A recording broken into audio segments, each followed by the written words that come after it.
Thank you for being here tonight. I really appreciate your coming. I know that there's probably a million things you could be doing on a Tuesday night other than being here. So I appreciate you being here, and hopefully you'll get something out of tonight that makes it just not, there's a difference between what we call a jacuzzi experience and a pivotal moment, right? Jacuzzi experience is you go in, it feels good, it's nice, you get out, nothing changes, right? Yeah. But a pivotal moment is where you learn something. From that point on, something changes for you. And I'm hoping that this will be a pivotal moment for you and you get some stuff that you can take away that will really help you from this point on in your journey. So thanks for being here. The exercise in front of you, the goal here, if you read the directions, it says to connect all the dots in 4 lines or less without lifting your pen and without crossing the lines over. Okay, so how are we doing, Kelly? Yeah? Gonna go. Okay. Maritza, did you get it? I think so. We got thinking going on here. There's like steam coming out. He's on it though. He's on it. So you almost got that. Let's see. Tatiana, how you doing there? I'm playing it in my head because I don't want to screw up. No, that's okay. You can, if you try a few things, like, no, that's not it. Now, I'll tell you this. The reason why I do this particular exercise is because there was once a very, very famous scientist who said that you can't solve a problem with the same line of thinking that got you there. Sometimes you have to think outside the box. So there's a hint. Now, the scientist who said that was Albert Einstein. Yeah. So he had a different way of looking at things, and he was truly an outside the box thinker. So now again, the reason why I bring this up is because if you didn't know, we kind of have a healthcare challenge in our country today, right? And I'm going to get into a little bit of the detail on that, but you can. There. Thank you, Angela. Good night. We need a different set of tools when it comes to solving the problem. So we're going to talk a bit about that tonight too. So, all right, is everybody tried? Are you about ready to get the solution here? Well, A for effort, right? A for effort, absolutely. Kelly, want to give me yours? And by the way, there's lots of good stuff here for you guys. Oh, look at that. Wow, you did. That's pretty good. See, Kelly got it. See, outside the box, outside the box. See, we all want to keep everything within the lines, right? Now, I hate to brag, but I can do it in 3 lines. Yes, I can. I've been doing this for... yeah, see, you would have eventually got... But you were so close. See, this is the good line right there. You did great, but if you'd just gone all the way through like that, and then gone up and then down, there's your 3 lines right there. So that's only because I've been doing this for 10 years now. So it's not even a shape. Well, thank you for trying. I appreciate it. It's good effort on that. And so a couple things to talk about again too. I really love being a chiropractor, but I'm also, the reason why I got to chiropractic is because I was really interested in people's health. Like I'm a health nut. I really like studying things to get people healthy and keep them healthy. So I actually went through the process of becoming one of 400 certified health and wellness experts in the United States. The designation of CCWP, which is Certified Chiropractic Wellness Practitioner. So I'm really proud of that. It's a diplomat. I spent additional extended period of time studying healthy people, what got them healthy, and how they stay healthy. So if you ever have any questions about that part, I'm available to you. Okay, so I have a lot of good resources on that end. Now that being said, let's dive into some stats here. Okay, if everything's working the way it's supposed to. Should have checked it first. Help! Okay, here we go. We got it. We're cutting this part out, right, Chris? Yeah. Let's see. There it is. Okay, now let's see. All right, see if that works. All right, woohoo! All right. So the first stat, Americans make up about 5% of the world's total population, yet we expend almost half of all the money spent worldwide on healthcare. So that should mean we should be pretty healthy, right? We should be like the healthiest people on the planet. All the money spent worldwide on healthcare, 50% of it in the United States. So do you know where we rank according to the World Health Organization? You want to take a stab, a guess? What do you think? I think in the lower level.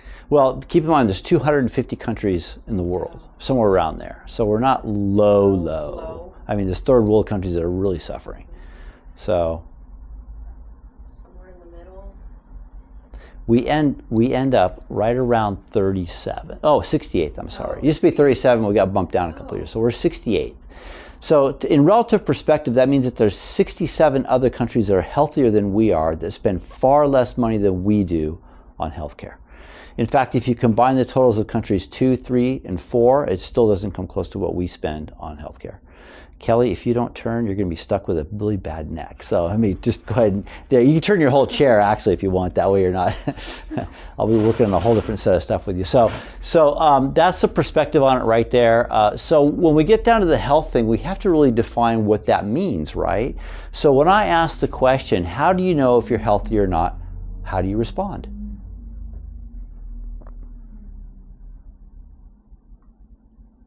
Depends on what health looks like to you. Yeah, it can be a variable moving target. I mean, I think it's very solid on what it is, but usually when I ask the question, you know what I usually hear?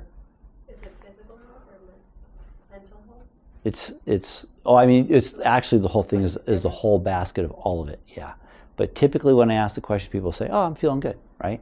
So in that particular model, as long as we don't have symptoms, we perceive ourselves as being healthy, right? And it looks like this. If we have pain, then we have a problem. If we have no pain, then we have a problem, right? But can you see how this might be kind of flawed? Is it possible to have no pain yet have a problem? What would be like an example? Diabetes. Yeah, exactly. Yeah, there's two conditions called silent killers, right? Because they don't come with symptoms. One of them is diabetes and the other one is high blood pressure, right? By the time you get symptoms, the symptom from it, you are in a world of trouble. Right? So that is not a good indication for what our health really is or how to gauge it. So then how do we define health? Well, let's go to a couple of the journals that we respect. Dorland's Medical Dictionary says a state of optimal physical, mental, and social well-being, and not merely the absence of disease or infirmities. If we look in Webster's, it says a condition of wholeness to which all of the organs are functioning 100% of the time. Now I ask you, members of the jury, is there anything in either one of these definitions about pain? No. Again, not an indicator for health, right? So what is health then? Well, have you heard of homeostasis? It's the body's ability to maintain a state of balance or ease, and it's controlled by the body's inner wisdom called innate intelligence. Ever heard of innate intelligence? Something that exists in all living things, giving it life and principles towards life, right? So, we got to define what happens if we move away from homeostasis. That's where we get something called dis-ease. Notice the hyphen. Healthy body functions in a state of balance or homeostasis. Any breakdown in that causes a state of dis-ease. And the most ignored epidemic of spinal nervous system dis-ease is caused by something called a vertebral subluxation complex. Have you heard of that before? Vertebral subluxation complex, no? Subluxation for short. That sound a little more familiar, maybe? Okay. All right. So we get into the next phase of things after dis-ease. Well, that's disease, right? That's the end result of dis-ease left uncorrected, a condition of an organism that causes a loss of health, a loss of balance, and a loss of adaptability. And it can result in a variety of symptoms and destruction of normal body functions. This is what you don't want. This is what you get diagnosed with when you go to the doctor's office, right? Now, I like to ask the question, when did your problem begin? Was it sleeping wrong last night? Was it working in the garden last weekend? The car accident last year or years ago? How about job activities over the years? And by the way, what's the worst thing we do to ourselves at work? The worst thing. Bend our backs, like Something worse than that. Not getting up to work around. workers' comp. In other words, comp, yeah, workers' comp, yeah. Yeah. In other words, prolonged sitting. Right? In fact, there's a lot of good articles out there. Research has been done on it. The LA Times ran something about 5 or 6 years ago that sitting is the new smoking, right? And the reason why they said that, with all the research that was conducted, they said it doesn't matter how healthy you are, how well you eat, how much you exercise. If you sit for prolonged periods, you're doing damage to your body, right? So they said that the limit was, once you get to a cumulative total about 6 hours a day, that's when you start getting into a danger zone. So that's one thing. And then how about playing sports for years when young? What are the worst sports for boys to play? What do I take a guess? Worst sport. The worst sport for boys to play. In other words, I see more kids come into my office, boys come to my office because of this sport. Football? Yes, it is. It's football. Yeah. What about girls? What do you think? Soccer. Nope. No. One worse than that. Track? Nope. Nope. Track's pretty good. Um, How about gymnastics? Oh, Yeah. yes. See, when I say it, it makes sense, right? Yeah. Followed very closely by cheer. Yeah. Yeah. So those two sports right there, again, I tend to see more injuries coming in, girls coming in with that sort of stuff. Carried the 40-pound backpacks when young. Back in the Stone Ages when I was in school, we used to have these things called lockers, right? And you would put your books in the lockers between classes, and you have to carry your backpack around all day long at school. Well, they don't have them anymore, right? And it's common for me to see kids coming in high school and junior high school with back problems because they're lugging these big backpacks around, and it's causing that spinal compression, which is just terrible, right? Falling out of the tree as a child. Who here has fallen off of a roof, out of a tree, or off of a wall? No. Yeah, usually it tends to be my guys or the tomboys. Yeah. Yep. So, those early falls can cause problems. How about falling when you're learning how to walk? How many times does a toddler fall down when they're learning how to walk? How many times? A lot, right? And you can imagine if one of those times they land just the wrong way and something shifts out of place, and we have a saying, as the trunk is bent, so grows the tree. Right? Makes sense. So that's another reason why we get to like to catch problems early on, so they become bigger as people get older. And even the birthing process is kind of known for its challenges with spinal health. If you think about it, we spend 9 months in a very comfortable environment. It's 98.6 degrees. It's like a nice hot tub. It's dark. It's relatively quiet, aside from the rhythmic beating of mom's heart. Now let's take a look at the average hospital delivery room. What's the average temperature of the average hospital delivery room in the United States? About 68 degrees, right? So if you can imagine jumping out of a hot tub in 68 degrees, well, that's kind of a little bit of a shock, right? How about lighting? It's really dim and dark and very quiet. No, it's like 10,000 watts of light beating down, right? So that's the first light that the baby comes out. They're like, that's another shock right there. And then imagine, too, with each contraction of mom's uterus, baby's head hits the pubic bone, making its way out. So it's no wonder that even a medical doctor said about 50% of all the kids that are born come out with some sort of a misalignment or something going on with their necks. Now, when they come out, they don't go, I've got neck pain or I got a headache. They come out with colic or inability to latch or other problems that go on. So that's one of the reasons why we do see kids in the practice, and you might see some coming through. When you come in, you might see like infants here too. So okay, now let's switch gears a little bit. We're going to talk about some longevity stuff. So anybody here? Does anybody know how old the oldest living person on record is? Stop reading. Any oldest living person documented modern times? Oldest living person. Any guesses?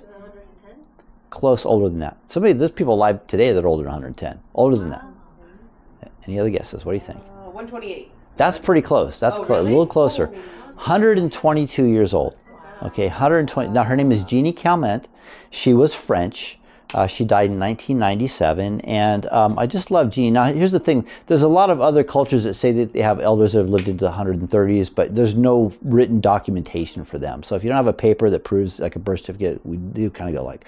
But there seems to be indications that people live longer. However, Jeannie's got the record right now. Now, the thing that's interesting about Jeannie was when she made it to 120, the scientific community really stood up. They said, hey, if she can make it this long, how long are we really capable of living? So then we started to see a lot of studies come out on longevity. What they did was they took 100 centurions, people who lived to be 100 years old, and they asked them questions about their lives. They asked them lifestyle questions like what they ate or didn't eat, they smoked or didn't smoke, what they drank, didn't drink, if they exercised or not.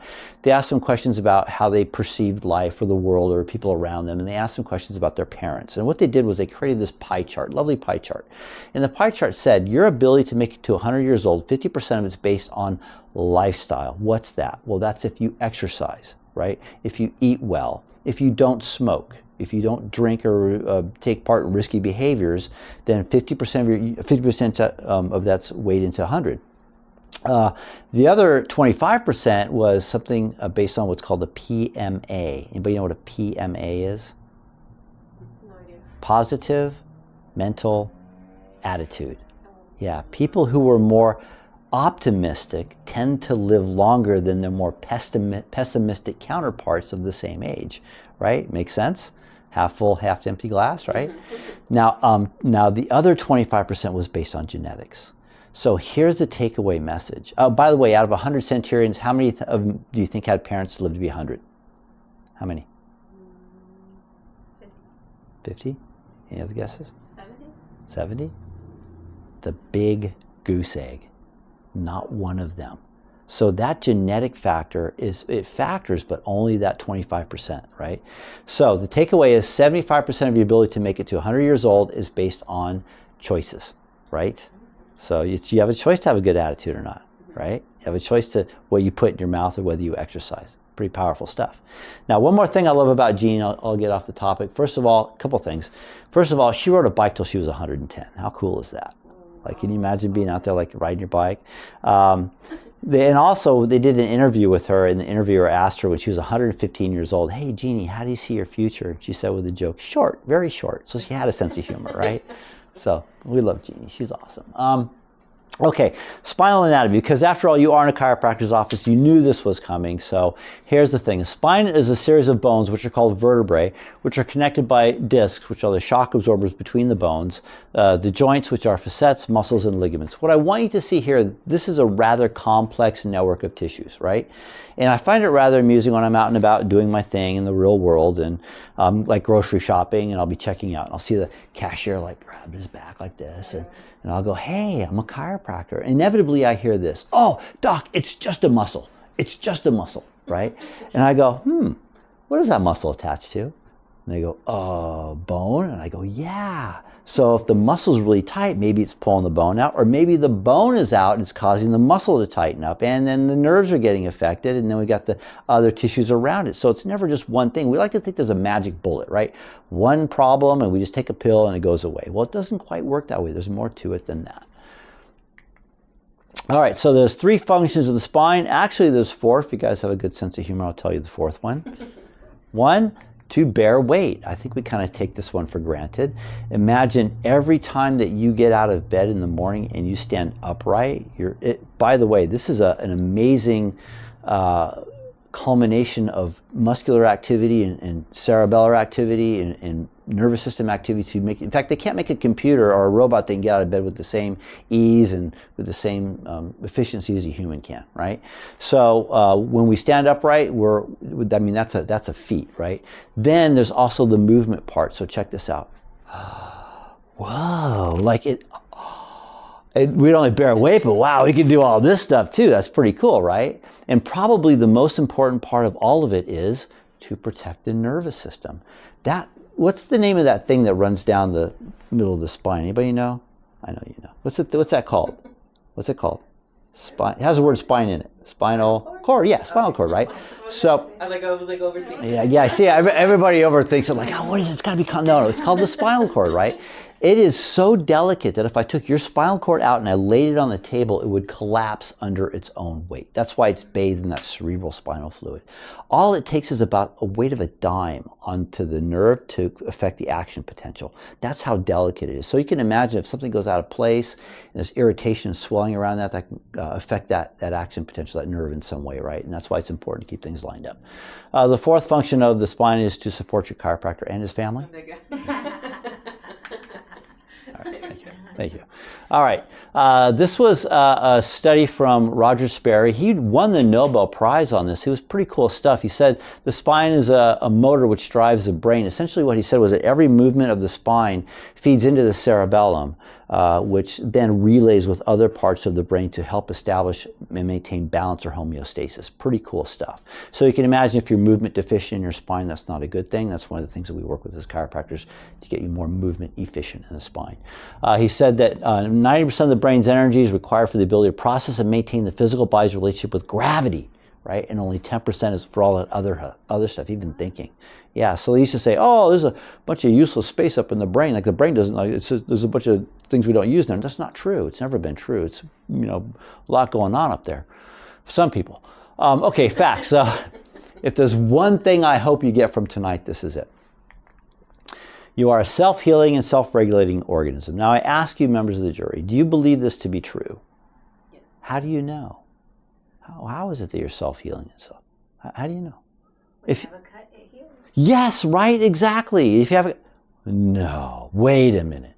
I think it's the Neosporin. Right? You put that on, it makes one better than the other. Wait, hold on, no. It's aloe vera. Vitamin E. Vitamin E does the Band-Aid does the healing. No, none of that stuff does the healing. That comes from you, right? the body knows exactly what to do at the right place at the right time to get the healing. So you cut, it bleeds, it gets scabs. By the way, 12 factors for clotting, right? If you're missing one of them, you're hemophiliac, crazy stuff there. And then you get maybe you get a scar afterwards, right? So the body knows how to heal, knows how to do what to do at the right place, right time. Now, your nervous system is responsible for coordinating and controlling the functions of all tissues, organs, and cells in the body. Do you believe it to be true? Yeah, right? We always think of so if I take a needle and I stick it anywhere on your skin, will you feel it? Yes. Yeah. What am I hitting? Nerves. Yeah, you're hitting the nerve, right? And there's just as many nerves on the inside of the body. They have a different job, right? So the heart has to know how to beat, the lungs have to know how to breathe, the kidneys know how to kidney, and the intestines know how to intestine, right? And the skin's so yeah, so there's just as much going on the inside with the nerves. The thing is that you don't have to have sensory stuff going on the inside. So in other words, if I bump into a wall, my heart's not going to go, oh yeah, well, you bumped into me. It's the skin that perceives that. The heart has one job. Yeah, you got to bruise. Heart has one job, right? It does this, and that's what those nerves are controlling there. Interference to the nervous system decreases the ability of the body to heal itself, right? Believe it to be true. You have interference to the nerves, the body doesn't function the way it should. And doctors of chiropractic remove nerve interference. And the crowd goes wild. Okay, so what does it mean to remove nerve interference? So this was a really great study, okay? This was 2 medical doctors and 2 chiropractors and a volunteer. The volunteer was the spouse of one of the chiropractors. And what they did was the chiropractor put a bone out of place in her neck, put her into the functional MRI tube and measured the activity. And this is what they saw. So they brought her out of the tube. The chiropractor put the bone back into place again, let things kind of calm down for a bit, put her back in the tube, and they remeasured, and a lot less static going on, right? Pretty amazing stuff.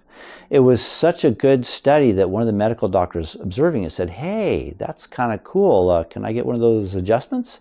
And the chiropractor said, yeah, sure. So he gave the medical doctor the adjustment, and the medical doctor got up and he said, well, I wasn't feeling bad before, but I feel pretty good now.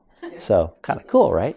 So neat stuff there. Now, there's 2 ways to really look at the subluxation. There's the mechanical or mechanistic part, which is that abnormal changes in weight bearing, movement, or the spinal curves. That's the alignment or structure. So if the alignment goes out in your car, what happens to your tires? It's like one way.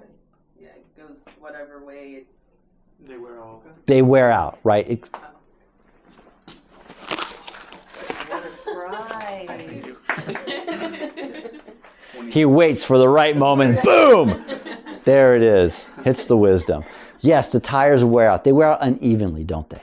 Yeah, and you may not even feel it sometimes when it's like my alignment will go out and I have to have my mechanic. He goes, oh, why are your alignment's out? And I'm like, oh, well, all right, then fix it, right? So if you leave it long enough, then you're going to get that abnormal wear. So that's one part of it, abnormal wear and tear on the discs, joints, muscles, tendons, and ligaments around the area that's out. And there's the neurological vitalistic. That's where we have interference in the normal physiological function of the nervous system affecting every tissue, organ, and system in the body, right? So does this look familiar? Yes. Okay, great. Now let me ask you this question. What do you think, pain or no pain? Pain. Yeah, almost always pain. How about here? Pain or no pain? Sometimes yes, sometimes no. Like it's not surprising anymore, but what happens is people come in and they get x-rays, and if they have a low back pain or problem, I do the whole spine. I'm a good chiropractor. I want to see what's going on. And their neck might look like this, and I'll go, ooh, that's a phase 2. And they go, oh, but my neck doesn't hurt. It's a little stiff, but it doesn't hurt. I go, that's interesting, right? Well, what about over here? We think pain or no pain? A little bit. Sometimes yes, sometimes no. What about over here? No pain. 17-year-olds jump on a trampoline. They land the wrong way. I love trampolines. That's the number one. The emergency room, right? They're still known for problems. 17-year-olds jump on a trampoline, lands the wrong way in their neck. Are they in pain? But are they over here? Yeah, they're textbook normal. But what happens if we don't correct the problem there? Then the more rapidly end up, going down that cycle. So let me ask you this question. When should the care, here? Should they start here? Here. The very first Here? Yes, right? So, prevention. Exactly. So I'll tell you a story. Like we get this. So when Chris was born, I had a friend who was a dentist, and I asked him, "Hey, Alan, when should I bring my child in to get checked?" He goes, "Oh, when the teeth start coming in." And I'm like, "Dude, they're gonna fall out." He goes, "Yeah, but you got to make sure the gums are healthy and they're coming in straight and everything looks good." I'm like, "Oh, okay, that kind of makes sense." Well, what about with the kids, right? We want to make sure that their spines are healthy, things are lining up the way they should. So that's why we're an advocate of getting things checked out early on. Now, there's stages of care, right? There's my favorite stage of care, which is the wellness or prevention. That's where I continue. We look for continued improvements in health and nervous system function, and I often act as a health coach because, again, I'm certified as a wellness expert. But how do most people usually find chiropractors? When the damage is already done. When they're in pain, right? They have a symptom stage. Right? Very rarely people walk in and they go, "Hey, I've been getting chiropractic care, just moved to the area, I want to make sure I stay healthy." Yay, all right. But usually they come in like, "I'm in pain, help."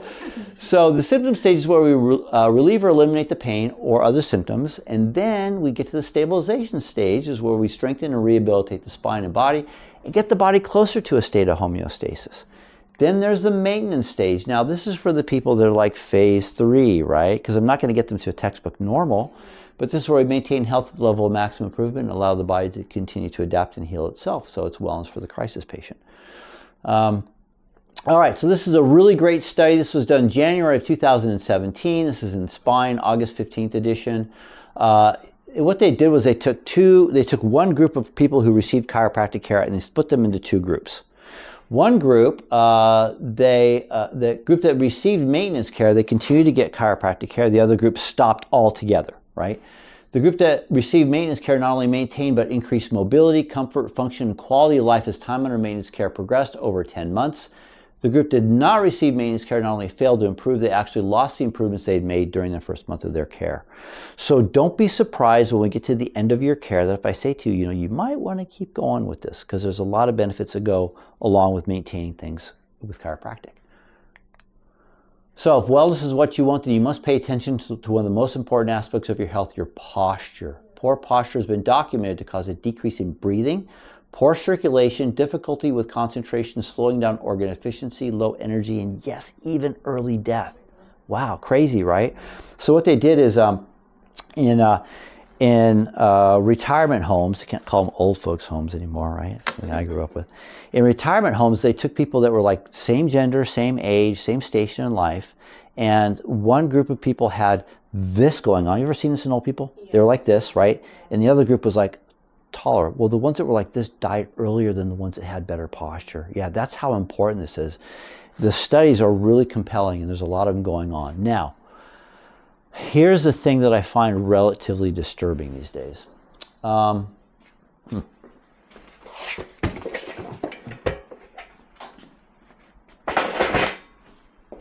When I was a kid growing up, I used to hear all the time, "Sit up straight."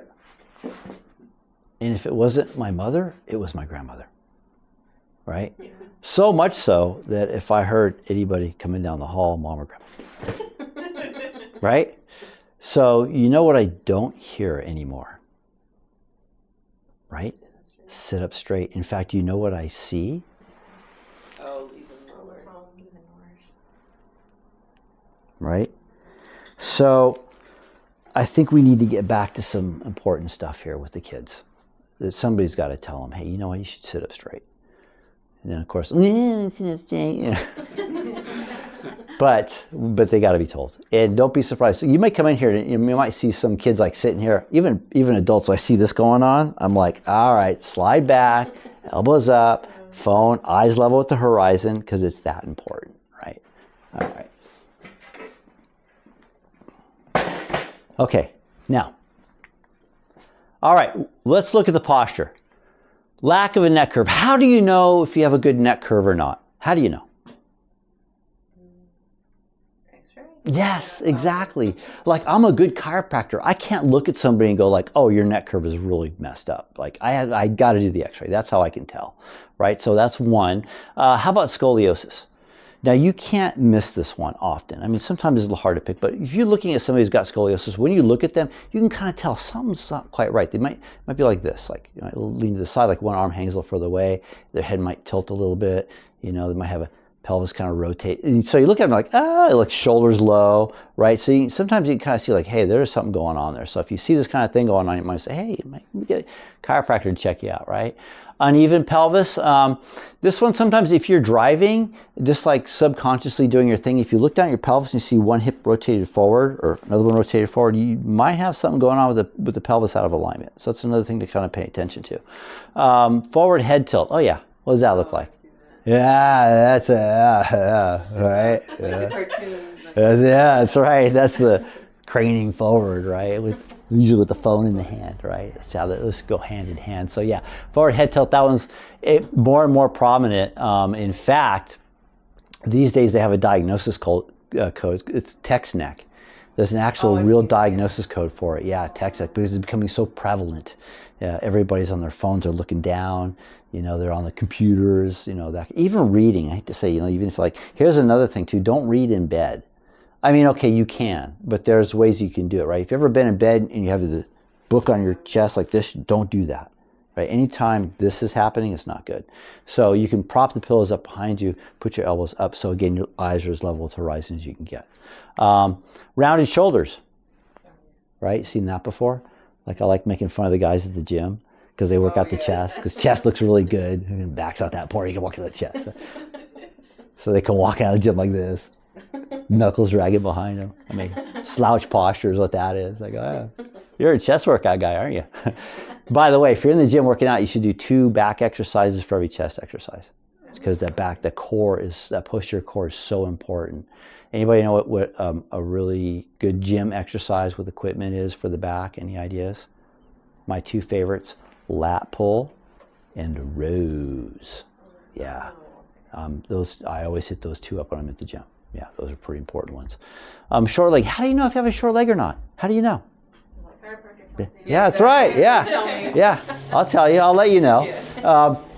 By the way, this is something you can check at home, though. You can have somebody, like if you want to check somebody at home, have them lay on a bed, face down. Don't let them turn their neck. Don't do that because that'll distort the spine. So the chin forward, and you take the shoes, and is there shoes on? If you don't have to have shoes on or not. And you just kind of push the slack out, and you can see sometimes, oh, look at that. That leg's a little shorter than the other one. So, and again, you know, get them checked. If there's something that's really off, might as well get things checked out. So yeah, posture mirrors stress, right? Okay, so here's the part of the show we have. Everybody stand up. Everybody stand up. All right, you're gonna follow along with me, okay? I'm gonna have you turn. Doesn't matter which direction you go. You can turn. Okay. Now bend from the waist, like you're picking something up. Okay. Never do that again. Oh. Never, ever do that again. I can tell you, but if I make you do it, maybe it'll set in. Okay. That's the most vulnerable position for the spine to be in. Actually, sitting down, twisting and bending is the most vulnerable spot. Yes. Okay. Next. Do not sit for prolonged periods. How long is too long? Did you say 6 hours? That's cumulatively. Oh. 3 hours. More than 3 hours? 4 hours. No, one back. No. An hour. No. Lower? 30 minutes? 20 minutes. Yes. 20 minutes. Don't sit for more than 20 minutes at a stretch. If you work at a computer, my recommendation is get a timer. Like I use the one on YouTube. It's great. It's a 20-minute timer.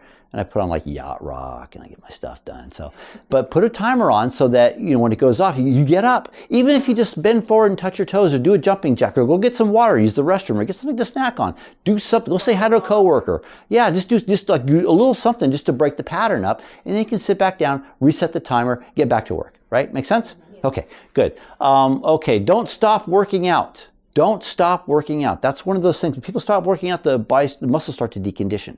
When they decondition, things become unstable, and now they're more prone to going out or having injuries, right? And by the way, I hear this sometimes. Listen, we all have the same 24 hours in a day, right? We can make time to work out. Right? But let's say you are running 7 companies, you're raising the kids, and you've got all kinds of stuff going on, and you have no time. Can you spare 3 minutes? Yes. Okay, now there's one exercise that you can do in 3 minutes that will keep your core strong. Does anybody know what it is? Is it the pump one from the video? Good idea. I'm glad you watched that. No, that's what you do if you're stuck on an airplane or in a car and you can't get up. There's that one. I do it That's when I'm walking, like push the like I do this and Yeah, good. Yeah, that's a good little. I'm glad you watched it. It's a good little exercise, dude. But that's not the one. Oh, okay. It is. It is. Are you ready? An ab workout? Yes, some kind of ear. I just don't know the name. Okay, you ready? It's a plank. Oh. If you can plank continuously for 3 minutes every day, that'll get you good core stability and strength. I'm on a 21-day challenge. Do that at home. You did it at home, but you don't need anything special, right? Yeah. You don't need anything special. Go ground. It's everywhere. Yeah. Wow. So yeah, I mean, live it up. I mean, it doesn't. So so I'm on a challenge right now. I'm planking for 21 days straight. I either plank or I do 300 sit-ups, one or the other. So that's for 21 days. I'm halfway through, and I'm liking the results. It's pretty cool. Okay, okay. Here's another one. Follow along with me, okay, everybody. I want you to twist, right, and I want you to lift up like this. Okay, never do that again. Never do that again. That's the same thing as this one, just a different direction. Okay. All right, you can go ahead and sit down now. So that's it. Okay, so let me ask you, where do you think I see that one happening? Where do you think I see people doing like this? What do you think? Take a guess. At work? Kitchen. Could be, yes, kitchen. There's actually a seasonal thing where I see this happen, where I get a lot more guys. Christmas. Yeah. Yeah, What about Christmas? What about Christmas? Bringing down the lights. Yes. The tree. Yes, right. And then watch the guys on the ladder putting the lights up. Right? Yeah, right? That's see more people. That's exactly the same. And then the other one too, where you're sitting and twisting, and you know where I see this? Moms. You know where I see moms doing this? In the car. Yes, right? There's a kid in the back and they drop something or they need something. The other one is that you ever put like a briefcase in the back or something in the back of the car you got to reach and get. Don't do that. Yeah, don't. Let it sit. Just wait till you get to where you got to go. And for those moms that are taking the kids in and out of the car seats, oh man, that's a big one, right? It's a wiggly kid. You're trying to get them all in there and they're doing their thing, and it's all this going on. And like, remember that, Chris? You don't remember that. So it's really important that if you're putting a child into a car seat, that you kind of get in the car with them so that you're face on and you're putting them in. So you kind of that's why it helps to have a bigger, like SUVs are good for that, minivans, whatever. But then you put them in that way, and that way you're able to, instead of twisting and try to get them in like that. Okay, so something to keep in mind. Okay, please don't sleep on a couch or a crummy mattress. Okay, couches are made for sitting on. Okay, how often I get people coming here like, what happened? Oh, it was fine, and then I slept on the couch. I'm like, okay, bingo. All right, don't do that. All right. And when it comes to mattresses, there's no reason these days to get stuck on a crummy mattress. Okay, I'll tell you a quick story, and then we'll get into the different mattress types. So I needed to replace a mattress in one of the rooms, and I went online because sometimes guests come over and they stay, and I want to I just need something, okay? And I love it when family and friends come over, but I don't like it when they stay too long. You know what I mean? So I went on Amazon and I found a queen size memory foam mattress for $2.99. Now keep in mind, this is like 10 years ago. I'm like, wow, perfect. This is great. I bought it and it came in the garage and opened it, it goes. Oh yeah. Right. I go threw it on the bed. And then the first guests come over and I'm like, oh, good, And they come over and they sleep in the bed. They get up the next day and they're like, wow, Roger, that mattress is great. Where'd you get that? And I'm like, no. I go, it must be you. Maybe your mattress is really crummy. Maybe it's a fluke. I don't know. I'm like, all right, okay, they like the mattress, but all right. So then the next set comes over, they sleep in, like, wow, this mattress is great. Like, where'd you get this? I'm like, what the heck? Don't stay, but I'm glad you like it. So I went and slept on the mattress. I'm like, wow, this is pretty good. Like, this is, took mine, put it in the hour, and brought that mattress over, switched it. So now these days, that same mattress will go for about $350 on Amazon. Queen size mattress, memory foam. So mattresses come in two categories. There's the standard spring coil mattress, which has been around for like 150 years, right? It's got the springs on the bottom and the foam on the top. Don't bother with those anymore. The comfort style mattresses really break down to a few different categories. There's your memory foam or Tempur-Pedic. There's a select comfort, which is the one that, different sides for different, like people, like someone likes a firm one, the other spouse likes the softer one. That's really great mattress for that. And then they have the latex mattresses, which have a huge benefit for people who have allergies, right? Because they're very low on the allergen scale. I don't like the numbers mattresses so much because they outgas and they take about a year to get all the chemicals out of them, and you're sleeping and breathing it in. Memory foam mattresses tend to outgas in like a month, so they're a little better for you that way. And then there's all kinds of others, like Helix and Purple mattresses now that get really good ratings. The studies that they've done on the comfort style mattresses have shown that people have less pain and get better quality night's sleep as opposed to like a standard spring coil mattress. So that's why I tend to lean towards those types of mattresses, the comfort styles. So there's that. All right, please do not approximate your chin to your neck. What does that mean? It's this one right here, right? Okay, so do's, please stay active. If you exercise, keep exercising, keep moving, keep your body going. It's pretty important. Of all the things, people ask me, Doc, what do I eat to get better health? I'm like, don't even start with that question. Really don't. Because it doesn't matter what I tell you to eat. Eat more vegetables or fruit, eat more probiotics, get more vitamin, whatever. Eat fish oil. I mean, fish oil is a very important, it's essential fatty acid. We need it. Don't even start with that. Start with movement. Start with exercise. It's that important. Exercise, hands down, will improve your health quicker, more efficiently, faster in all areas, more than anything else will. So let's start with that. It's important stuff. So enjoy your job. Please enjoy your job. Job dissatisfaction is the #1 predictor for non-resolving back pain. Okay, I'll say it again. Job dissatisfaction is the #1 predictor for non-resolving back pain. What that means is if you do not like your job, chances are you're going to have back pain that will never go away. Sometimes my best advice to people is find something you like to do. Right? Do balanced workouts. Balanced workouts. So, is golf a balanced workout? What do you think? No. How about tennis? Tennis, that's a balanced workout? What do you think? No. Bowling, that's a balanced. Oh, yeah. No, right? Yeah, right. No, those aren't balanced workouts. Listen, I'm all about the sports. I think they're great. Stay active again. But if you're going to do those sports, then please get into the gym and do something where you're working out both sides equally, right? Makes sense?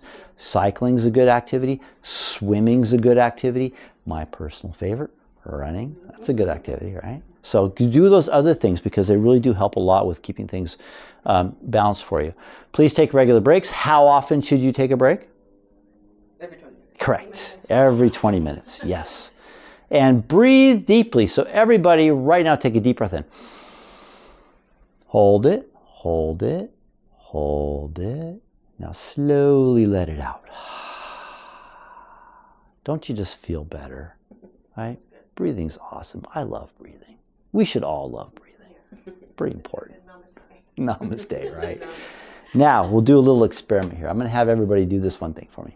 Take your head and push it as far forward away from your body as you can. You don't have to do anything else. Just do this. Just do this. Put your hands on. So push it forward. Now take a deep breath in. Okay, let it out. Okay, now bring your head back over your shoulders where it's supposed to be. Take a deep breath in again.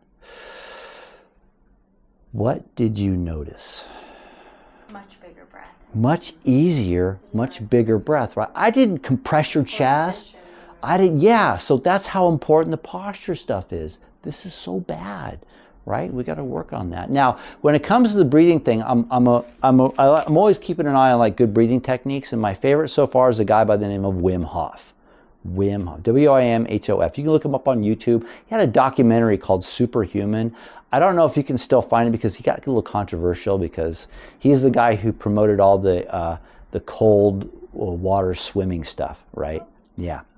Now, Wim's claim to fame is this. He has 27 world records in feats of I think it's like cold submersion. Like the guy's pretty amazing. So one of his feats, he continued to break his own records time after time. That's why he had so many of them. But he's done some pretty amazing things too. So the way the story goes is that so if you fell into an icy lake, you would go hypothermic. Start to go hypothermic in about 4 minutes, right? It's really pretty quick. How long do you think this guy can spend submerged from the neck down in ice water? How long? 15 minutes. 15, any other guesses? 30 minutes. 30 minutes? Yeah. You said underwater? 2 hours. Hour and 53 minutes. God. Hour and 53 minutes. Yeah, the guy's pretty incredible. And he does this because he's mastered his autonomic nervous system through his breathing. So he's kind of a phenomenon, right? And just to show off, he tried to climb Mount Everest wearing nothing but shorts and boots. And he almost made it to the top, but a blizzard came and he had to turn around. He's almost to the top. He also ran a marathon through the Arctic wearing nothing but shorts, barefoot. And just to really show off, then he ran through a marathon through the Nebi Desert, the oldest, hottest desert on the planet, without drinking any water. So the guy's kind of crazy, right? And it's funny because he was having a conversation with a medical doctor and he was saying, I never get sick. And the medical doctor goes, yeah, right, sure. And he goes, I never get sick. He goes, all right, hotshot, tell you what, why don't you come into the lab here? We'll inject you with a virulent flu virus, one that gets everybody sick, and we'll observe you for a few days. Let's see what happens. And he goes, all right, sure. So he went in, they injected him, and nothing happened to him. So the doctor goes, you're a freak. It's just you. And he goes, no, I can teach other people to do this too. And he goes, really? He goes, yeah, I can teach people. He goes, all right. He goes, you, and you, go with this guy. We're gonna inject you with some virus. And they're like, what? So, but he took them, volunteers, and he went through the program, and they took them in, and they injected them, and they all came out like nothing happened to them. So the breathing stuff is really important as part of the immune system function. And I use the breathing techniques to help qualify for the Boston Marathon. So, which is not an easy race to run. You have to qualify for it. You have to be very fast, and so I qualify for it using that and other techniques too. But I'm a firm believer. I love his breathing stuff. So look him up, check him out. His techniques, you can find his breathing techniques. I don't know if you can print them out yet, but talk to me if you want. I might be able to do something for you. Okay. Now, watch your surroundings. Boy, I tell you, one of the things I get people in my office if they're tripping or falling over stuff, right? So be careful, right? That makes sense, right? You have to be very careful with making sure your footing is good. And, if you have kids, especially because there's Legos on the ground and, we know what that does, right? Please keep your weight in check. So one of the more interesting statistics I found was that people who have the longest, healthiest lives are the ones that maintain their weight closest to what it was when they graduated from high school. Right? I'm just the messenger. I'm sorry, I'm just the messenger. Don't throw things at me, okay? So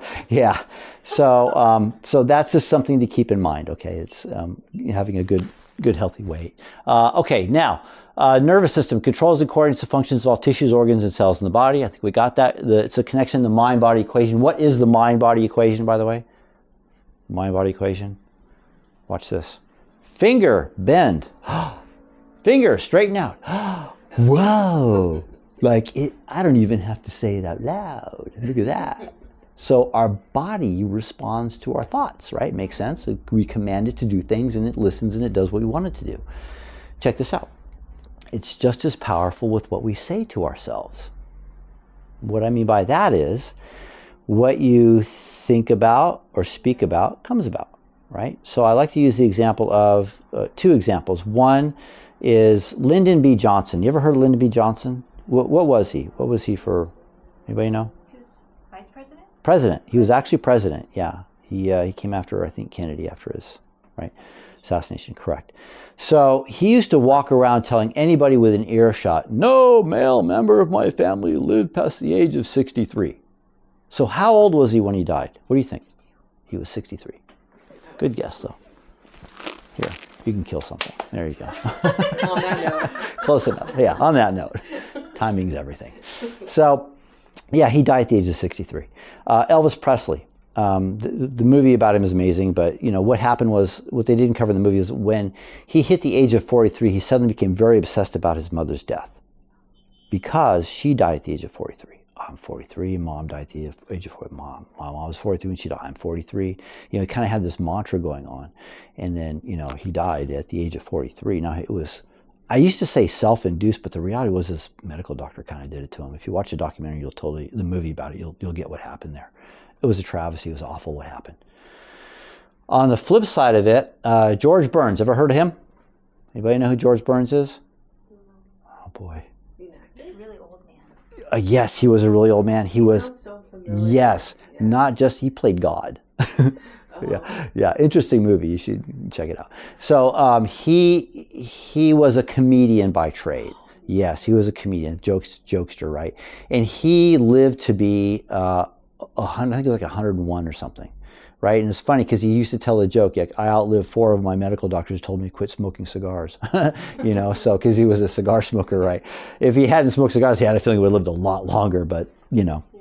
Now, the rumor has it that when George made it to 100, Bob Hope said, well, if Georgie can do it, I can do it too, right? And Bob Hope also was a comedian. Again, that positive outlook on life, right? So he made it to like 102 or 103. So what we tell ourselves really does make a big difference in how we perceive things. Now, here's the thing.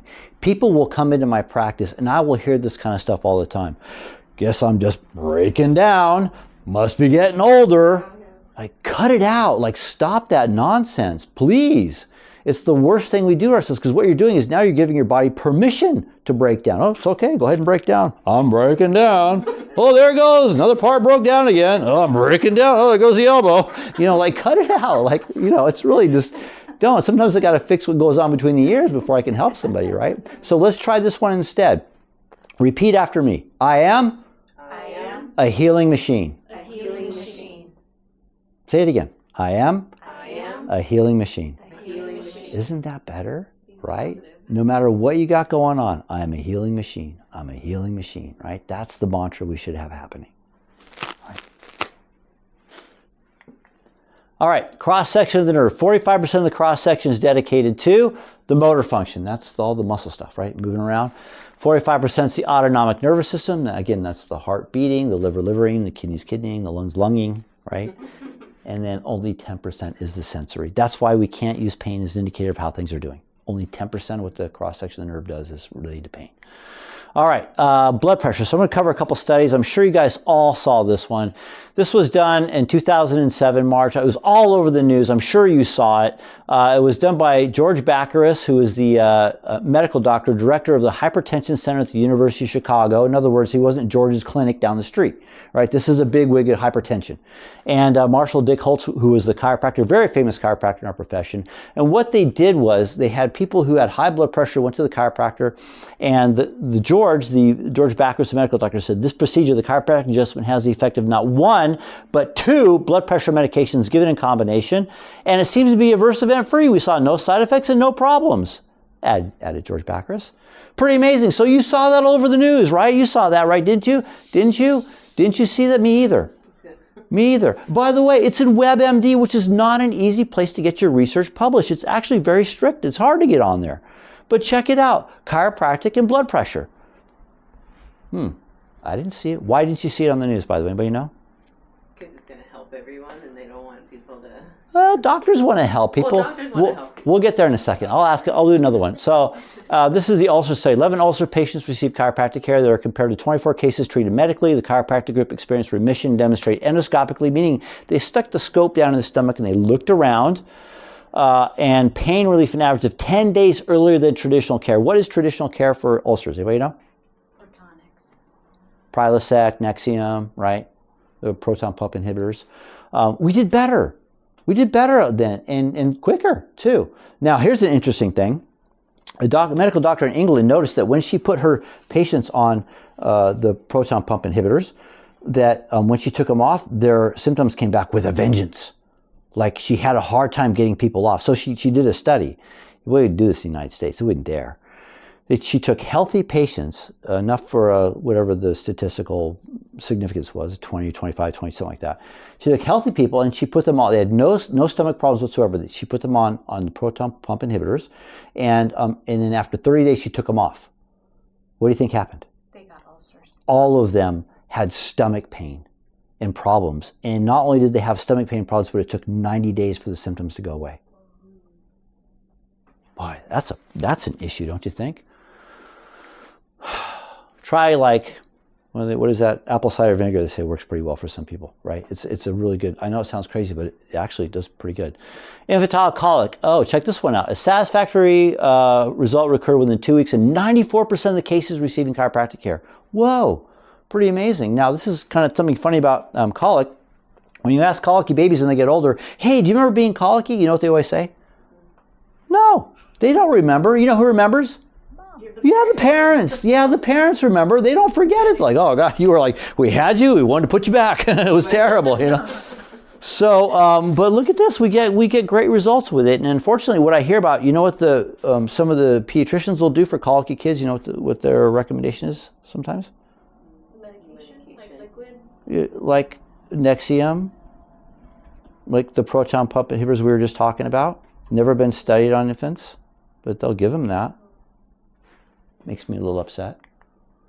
HIV. The 6-month period of the study, the control group, the ones that they didn't do anything with, experienced a 7.96% decrease in the CD4 cell count, while the adjusted group experienced a 48% increase in the CD4 cell count over the same period. This one was done as I was entering chiropractic college. It was a great study. They talked all about, they pulled the funding on it, unfortunately. But what we found out is over the years, as we've done more and more studies with the chiropractic helps the immune system. We tend to get a robust immune response with the immune system when people are under chiropractic care. In fact, that's how the profession really got started.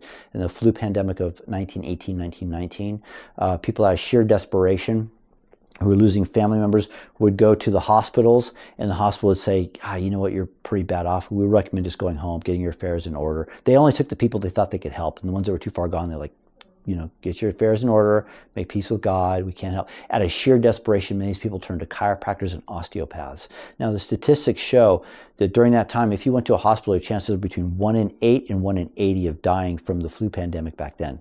If you went to a chiropractor and osteopath, it was 1 in 8. So we got much better results with that. Pretty cool stuff. That's how our profession really got started. Okay, so how important is it for you to have a good working nervous system? What about your children? Yeah? How long do you want to be working? How long? Forever.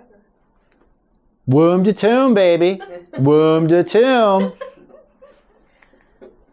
Last study. Dr. Windsor was kind of skeptical of chiropractors, and he said, well, I want to determine if there's any connection between minor curvature of the spine on one hand and disease organs on the other, or whether the two are entirely independent of one another. He did 3 studies, 75 human cadavers and 22 volunteer cats. Meow. And what he found was disease organs were found when spinal vertebrae out of position. He turned the research over to the chiropractor and said, you guys are onto something. Saw that over the news, didn't you? Saw that one? Saw that research? No, you didn't, did you? No, me either. Why? Why not? Why was it over the news? Simple answer. Pharmaceutical companies. You cannot bottle a chiropractic adjustment. Yeah, pharmaceuticals. Medical doctors are great. I have friends that are medical doctors. They're great. Pharmaceutical companies, I have a lot of opinions about them. I think it's nefarious what they want. Every man, woman, and child in America on drugs. They want us all on drugs. That's their big vision, their big goal. All right, so I do something very special, which is I do a complete history chiropractic exam, x-rays if necessary, and a second visit for nothing. Now, you know darn well if you went to the ER with back pain and they had to do the exam, the x-rays, the doctor had to come in, it would be $500 or more, right? But I'm giving it away. Now, why am I giving it away? Because I'm very passionate about this. One of the things I think of often is, do y'all remember Heath Ledger? Mm-hmm. What was he? He was an actor. Was he like a mediocre actor? Is he kind of okay? Or was he like... He was phenomenal. He won an Academy Award for his work on Batman, right? The Joker, right? So what happened with him was it was a very intense role, and he did some of his own stunts and lots of other stuff, right? When he was done filming, he went to his medical doctor. He goes, like, Doc, I'm in pain. And he goes, I have a tough time sleeping at night. I've got some anxiety, you know, understandably, like that role was intense. So the medical doctor goes, hey, Heath, don't worry about it. We got something for your pain. We got something for your depression and anxiety. And we've got something for your sleep problems. Now, how many medications is he on? 3, right, for 3 conditions. So he's doing this for a while, and it's not helping. So he goes back to his medical doctor. He goes, Doc, I still got the depression. I still got pain. I'm still having sleep issues. And let me guess, like a good doctor goes, oh, those useless drugs will take you off of those, right? No, he goes, oh, don't worry.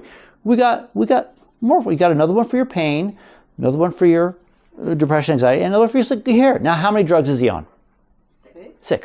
6, right? So check this out. when you take a medication, you have the intended effect of the medication and the potential side effects of the medication, right?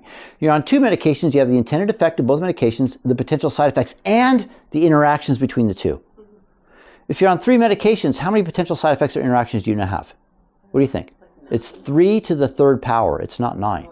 It's 27. Oh my God. He's on. 6. Yeah. That's what killed him. Properly prescribed medications given in the right dose. He's not the only one. He's just the famous one. Harvard study came out in, I think it was 98, that said somewhere between 94 and 150,000 people die each year from properly prescribed medications taken in the right dose. Iatrogenic causes, they call that. It's awful. And he's not the only one. I mean, look at what happened to Michael Jackson, right? His medical doctor, kind of did it to him. Oh, what about Tom Petty? Heard of him? Yeah, he just wanted to keep going. He had, he had a hip problem. The doctor kept more drugs. And again, these are the famous people. And we're not even talking about fentanyl, folks. 64,000 people died in 2018 from fentanyl overdose. What do you think it was in 2019? Did it go up or down? I think this year they finally said, oh, we finally got the numbers down. Oh, thank God. No, they don't. Yeah, no, they don't. Somebody who knows. We need to look outside the box. We need a different set of solutions. And that's why I do this, because I want to see people in my community healthier. I want to see fewer people dying, honestly. I would like to see the pharmaceuticals go out of business, but shh. Honestly. So if you know somebody you think would benefit, let them know. And by the way, another thing I'm doing too is I'm also health coaching. It's my new thing. So pretty soon you'll be able to access me online. This is part of what we're doing with this, because I have a real heart to help people, and I want to help people get healthy and stay healthy and coach them along the way. So that's one thing.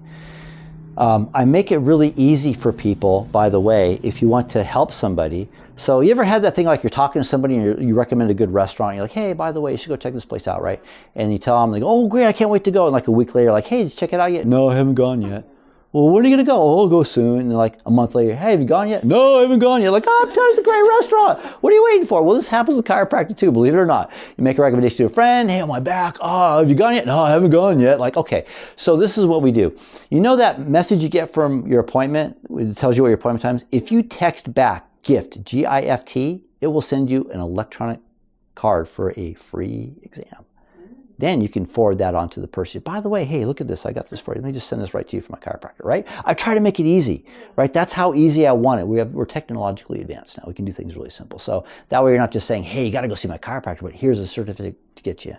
So that's one way we make it a little easier for people, right? So let me see. Any questions? Very informative. Thank you. Hey, I'm glad you guys made it. And I do this every month. Tell others about it too. It's free. Your mattress is free. It's just, God, that was terrible. No. You know the marketing is good when like, can't believe I just did that. Okay.